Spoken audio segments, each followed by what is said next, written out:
Church of the Nativity, Bethlehem. In a crypt below is the shrine that marks where Christian pilgrims believe Jesus Christ was born to the Virgin Mary. The classic religious image of Christmas is that picture of the stable with the baby Jesus in a manger. Now experts are investigating where this vision of Christmas comes from. By re-examining the Bible Gospels and through historical and archaeological analysis, we strip away 2,000 years of storytelling and separate the facts from fiction. As we open the mystery files on the birth of Christ.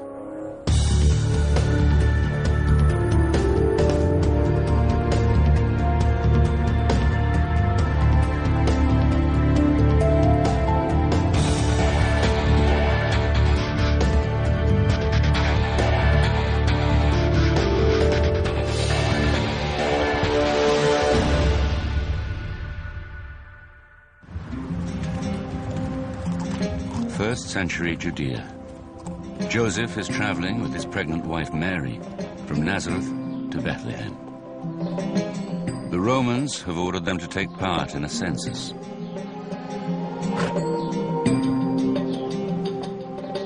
They take shelter in the stable of a crowded inn. Jesus is born and laid in a manger, watched over by an ox and the faithful ass. As angels hover above, shepherds arrive to worship, as do three kings bearing gifts. It's the traditional Christmas story. The New Testament contains four main accounts of Jesus' life: the Gospels of Matthew, Mark, Luke, and John. Dr. Helen Bond is a New Testament scholar at the University of Edinburgh. The story of the birth of Jesus is only in two Gospels. It's the first two chapters of both Matthew's Gospel and Luke's Gospel. The established view is that Luke is a traveling companion of St. Paul and possibly a doctor of medicine. Luke is probably writing for a non-Jewish readership. Part of what he's wanting to do in his gospel is to show how Christianity spread from its roots in Judaism and how it moved out into the non-Jewish or the Gentile world.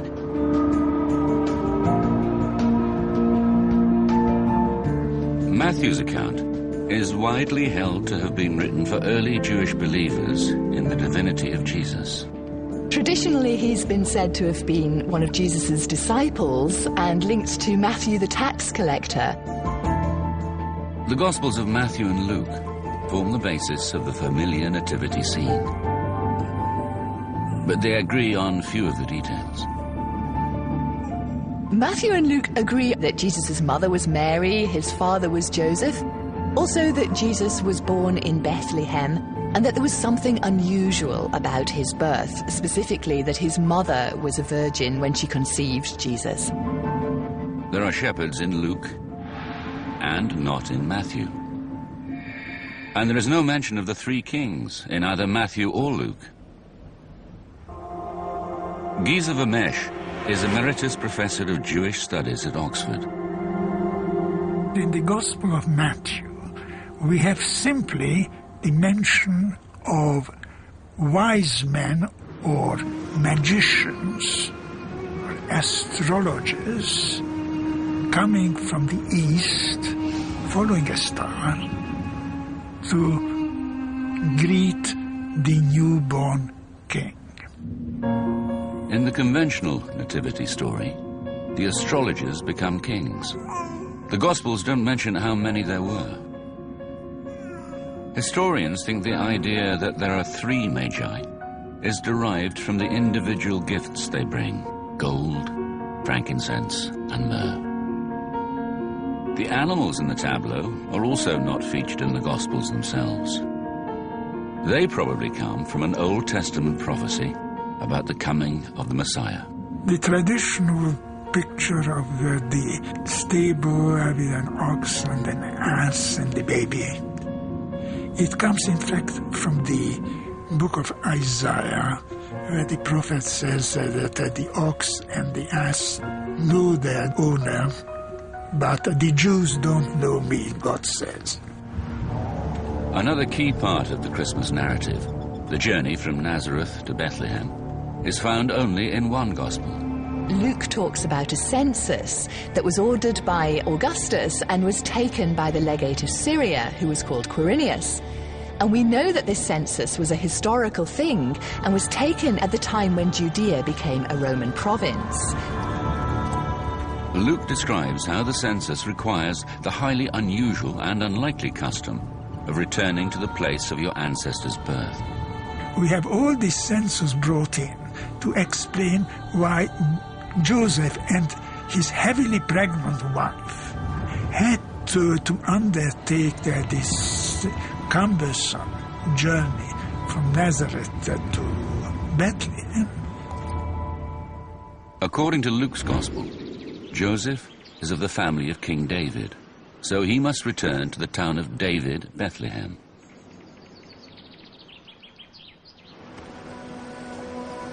Matthew does not cite any journey, but agrees that Jesus is born in Bethlehem.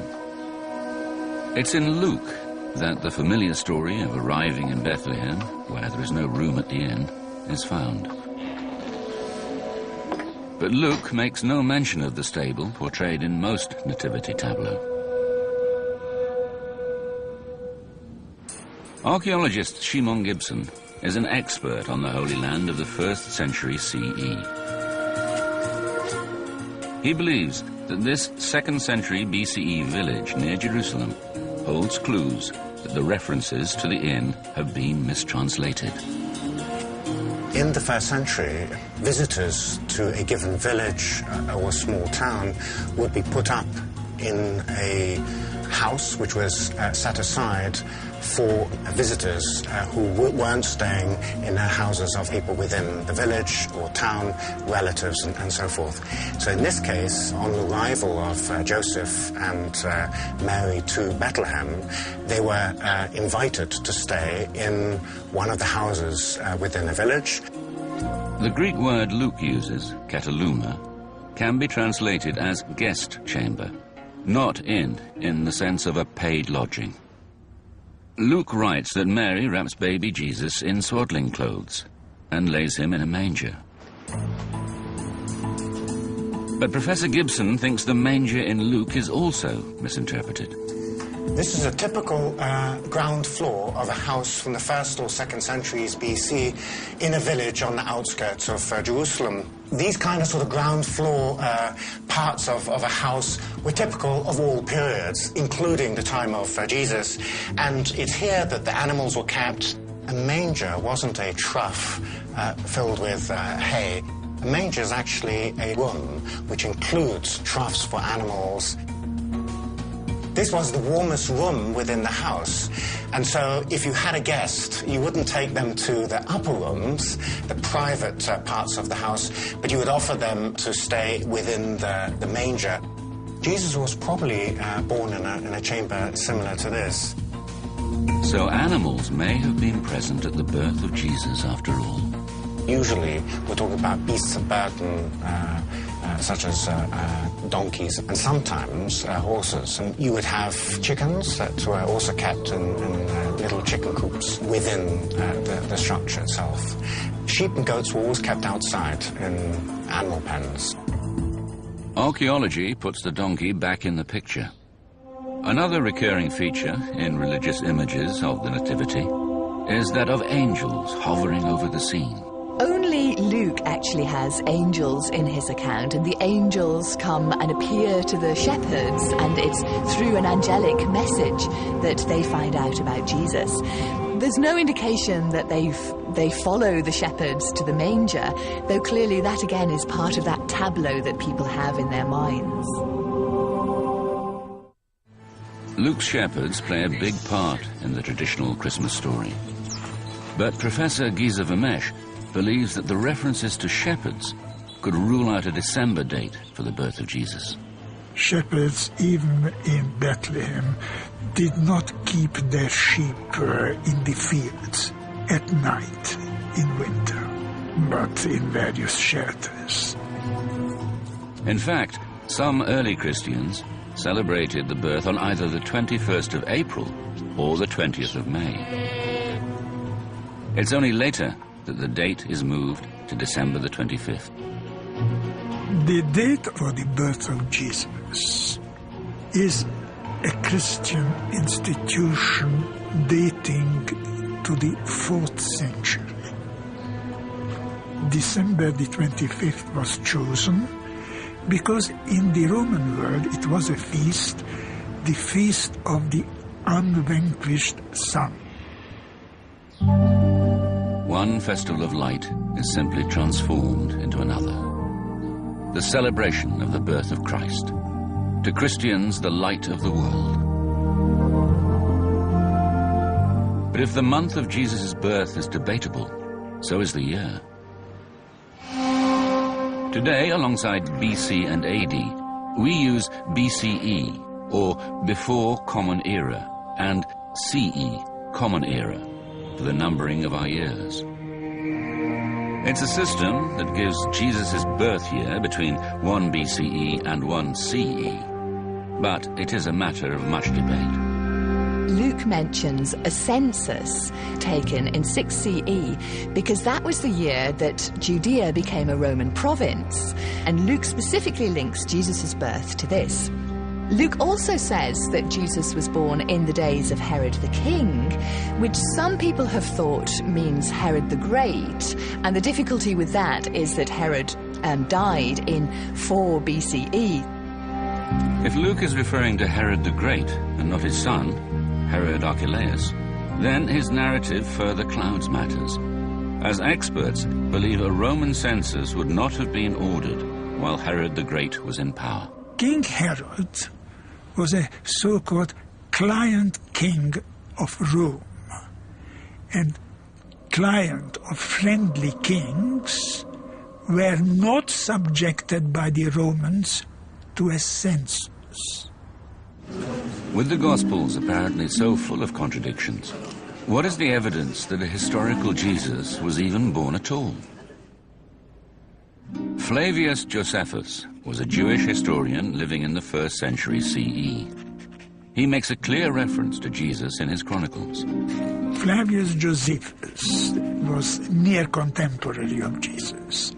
He describes Jesus as a wise man and the performer of extraordinary deeds, which is about the simplest description of Jesus as a teacher and as a, quote, miracle worker. There is another event in Luke's Gospel from which it's possible to deduce a year for Jesus' birth. There is that statement in the Gospel of Luke that when Jesus appeared in public, he was about 30 years old.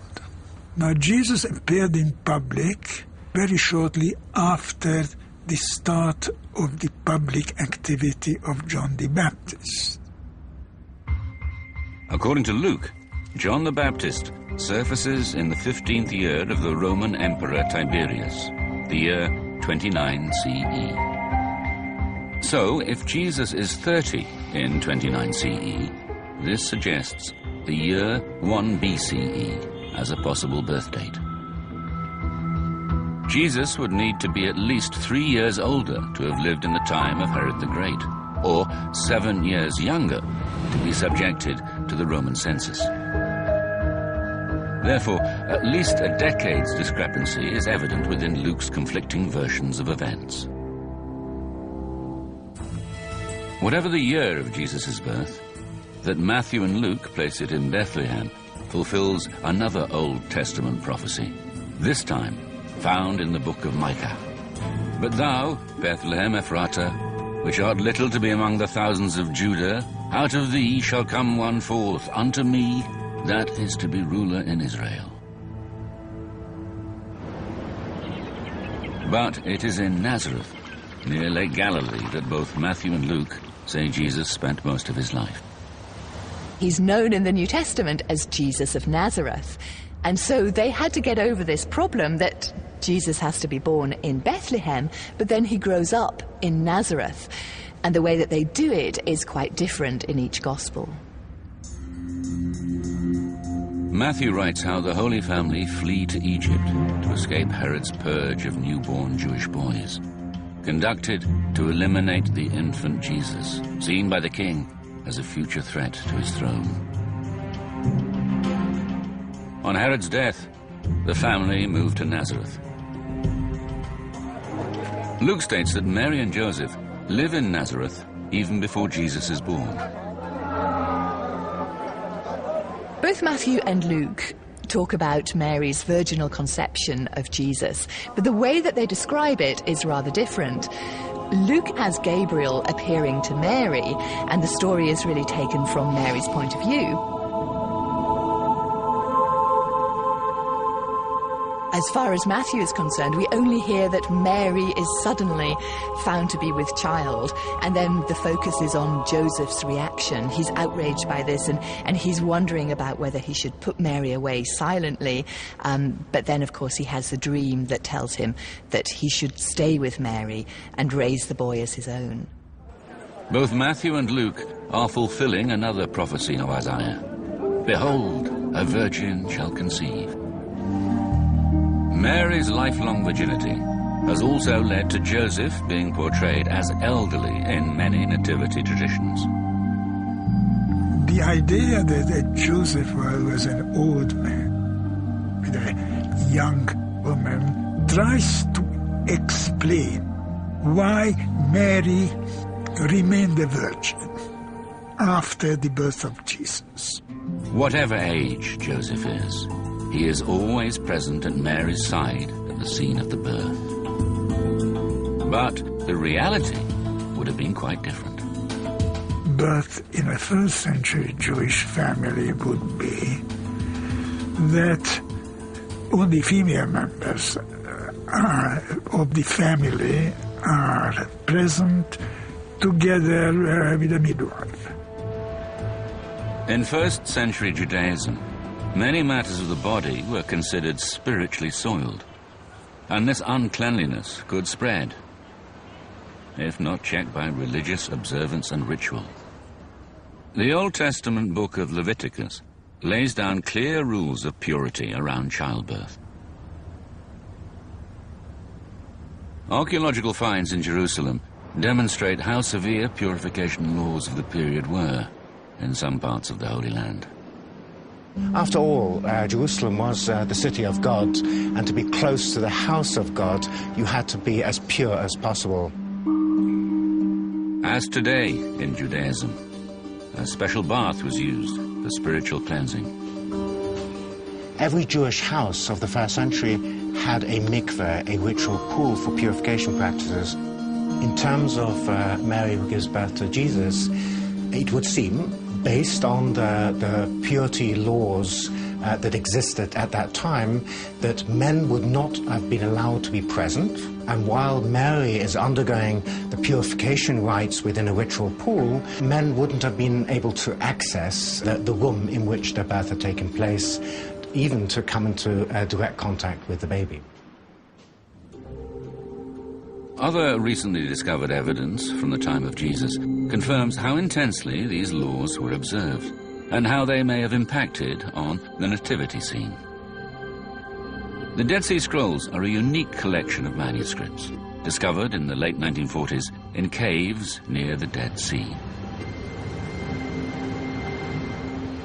Theologian James Charlesworth has investigated them using new technology that allows previously unreadable text to be deciphered. One fragment in particular attracted his attention. In this scroll, we have a heightened purity law.